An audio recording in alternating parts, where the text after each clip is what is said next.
Welcome back to Firebox Print Studio. My name's Diane, and in this video we're going to focus on carving our relief printing blocks. Now before we get going, let's sort of run through some of the most commonly available tools which you'll use during carving your block. There are a wide range of tools available for carving your linos, but in this video we're just going to focus on the most commonly used tools and most readily available tools that you'll find. Most carving sets contain at least one V-gouge. Now the tool gets its name from the actual profile of its blade here. The V-gouge is a fantastic tool for cutting line work.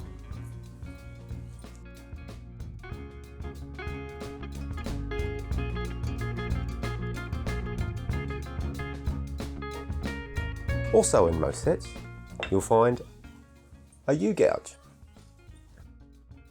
which is best utilised for clearing large areas of space. I mean, you can use it to try and cut line, but because of the profile of the blade, it's not as accurate as the V-gouge.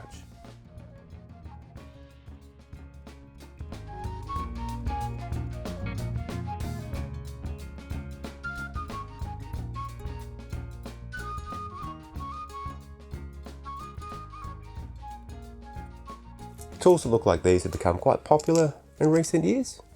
Now they might be a bit confusing to use when you first come across them, but basically what you got is a handle and a locking nut where you fit your blades, and in the base of the handle you'll actually find an assortment of cutting nibs.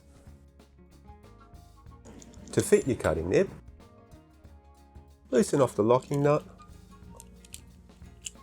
slide it into position, then tighten the locking nut, and there you have your cutting tool ready to go. Now before you start carving, it really does pay to sharpen your tools, regardless of whether they're brand new. Sometimes when they're brand new, they might actually contain a little bit of a burr, which will cause your blade to slip, and if they're well used, they might well need a touch up on the sharpening stone. A dull blade may have a real tendency to slip, which can ruin hours of hard work, or worse even, is rather than cut, it'll tend to tear the lino, so you won't get that nice crisp edge which we're after. Take your sharpening stone and a little bit of oil. I'm working the beveled cutting edge over the stone. Now it's important to keep the bevel flush with the stone, as we don't want to start rounding off the edge. Once you're finished with one side, then repeat the process on the opposing side. And then I take mine over to this sharpening jig, repeat the process again, but also making sure I get the inside of the blade.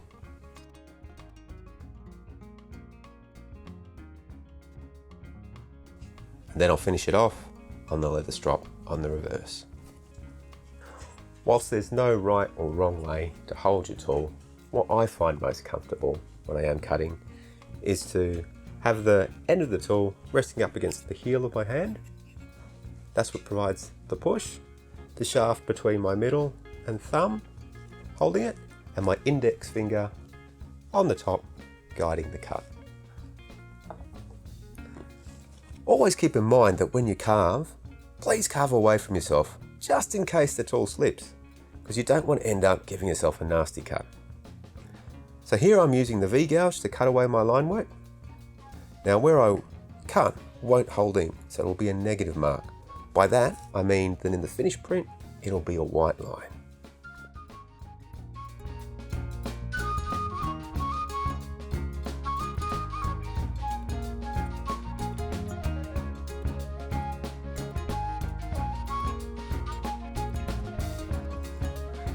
The angle which you hold the tool at will dictate the depth of the cut. The deeper you cut, the easier it will be for when you come to print. Now, I should clarify, it's not necessary to cut right through to the back of the block, but a mil or two in depth will make the job of printing so much easier for you. The shallower the cut is, the greater the tendency for the ink to fill into those lines, and when you come to print, those lines will just not show.